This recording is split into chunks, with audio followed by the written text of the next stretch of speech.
ಸಂತ್ರಸ್ತವರು ಆಗಿರ್ಬೋದು, ಹಿಂದುಳಿದವರು ಆಗಿರ್ಬೋದು, ಅವರು ಅದೇ ದಿನವೇ ಮಾಡಬೇಕು ಅನ್ನುವಂಥದ್ದು.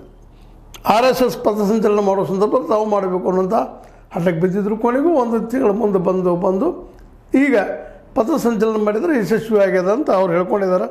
ಆದರೆ ಅದೇ ಕಾಲಕ್ಕೆ ಪ್ರಿಯಾಂಕ್ ಖರ್ಗೆ ಅವರು ಸಹಿತ ನಾನು ಇದನ್ನು ಚಾಲೆಂಜ್ ಎತ್ತುಕೊಳ್ತೀನಿ.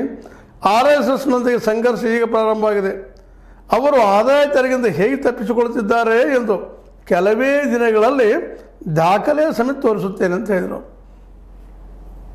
ದಾಖಲೆ ಸಮೇತ ತೋರಿಸ್ತೀನಿ, ಹೆಂಗೆ ಆದಾಯ ತೆರಿಗೆ ತಪ್ಪಿಸ್ಕೊಳ್ತಾ ಇದ್ದಾರೆ, ಯಾಕೆ ರಿಜಿಸ್ಟ್ರೇಷನ್ ಮಾಡಿಸಿಲ್ಲ, ಯಾಕೆ ಮಾಡ್ಸೋಕೆ ಹೊರಟಿಲ್ಲ ಅನ್ನುವಂಥ ಮಾತುಗಳನ್ನ ನಾವು ಸ್ಪಷ್ಟವಾಗಿ ತೋರಿಸ್ಕೊಡ್ತೀನಿ ಅನ್ನುವಂಥ ಮಾತು. RSS ನೋಂದಣಿ ಮಾಡುವ ಅಗತ್ಯವಿಲ್ಲ ಎಂದು RSS ಸರ್ ಸಂಚಾಲಕ ಮೋಹನ್ ಭಾಗವತ್ ಹೇಳಿದ್ದಾರೆ. ಅವರು ಹೇಳುವುದು ಸಂವಿಧಾನವೇ ಅಥವಾ ಸಂವಿಧಾನದಲ್ಲಿರುವುದು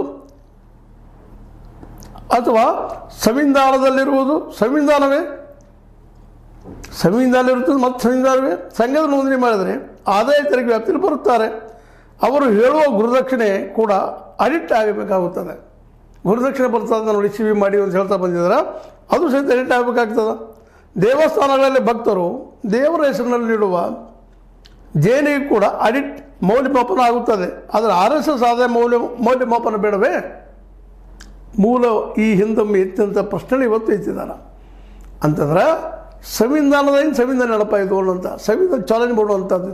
ಯಾಕೆ ರಿಜಿಸ್ಟ್ರೇಷನ್ ಇಲ್ಲ, ಆದಾಯ ತೆರಿಗೆ ಕಟ್ಟೋರು ಇಳಿದು ಬರ್ತದೆ ನಿಮ್ಮ ಆದಾಯ ಅನ್ನೋದು ಇವತ್ತು ನಿಜವಾಗಿಯೂ ಪ್ರಿಯಾಂಕ ಖರ್ಗೆ ಅವರು ಇವತ್ತು ಈ RSSನ ಆರ್ಥಿಕ ಮೂಲಕ ಆಗ್ತಾ ಇದ್ದಾರೆ. ಸ್ವತಂತ್ರವಾದ ಮೀಡಿಯಾಗೆ ಬೇಕಾಗಿರುವುದು ಸ್ವತಂತ್ರ ಧ್ವನಿ. ಆ ಸ್ವತಂತ್ರ ಧ್ವನಿ ಉಳಿಸಲು ನೀವು ಮಾಡಬೇಕಾದದ್ದು ಇಷ್ಟೇ. ಅದೇನಪ್ಪಾ ಅಂತಂತಂದ್ರೆ ನಿಮ್ಮ ಕೈಲಾದಷ್ಟು ಸಹಾಯ ಈ ಚಾನಲ್ಗೆ ಮಾಡಿ ಹಾಗೂ ನಿಮ್ಮ ಧ್ವನಿಯನ್ನು ಕಾಪಾಡಿಕೊಳ್ಳಿ. ಎಲ್ಲಿಂದ ಬರ್ತದಪ್ಪ ಈ ದುಡ್ಡು? ಈ ದೊಡ್ಡ ಸಂಘಟನೆ ಮಾಡ್ಕೊಳ್ಳಿಕ್ಕೆ ಏನು ಎಂತ ಯಾರು ಕೊಡ್ತಾ ಇದ್ದಾರೆ?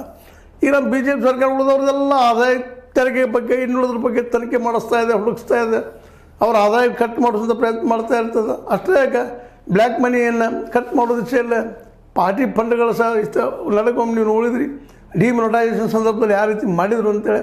ಮತ್ತು ಅದೇ ಕಾಲಕ್ಕೆ ಈ ಒಂದು ಆದಾಯ ಅಂದರೆ ಟ್ಯಾಕ್ಸ್ಗಳನ್ನು ಇನ್ನುಳಿದುಗಳನ್ನು ಯಾವ ರೀತಿ ಹೆಚ್ಚಿಸಿದ್ರು ಎಲ್ಲ ಗೊತ್ತದ. ಈಗ ಇದೆಲ್ಲ ಟ್ಯಾಕ್ಸ್ ಅಂಡರ್ ಇದು ಬರೋದು ನೀವು RSS ಅಂತೇಳಿ ಅಂದ್ರೆ ರಿಜಿಸ್ಟ್ರೇಷನ್ ಇಲ್ಲ, ಇದನ್ನ ತೋರಿಸ್ಬೇಕಂತ ಎಲ್ಲಿದೆ ಅನ್ನುವಂಥ ಒಂದು ಸಾಮಾನ್ಯ ಪ್ರಶ್ನೆ.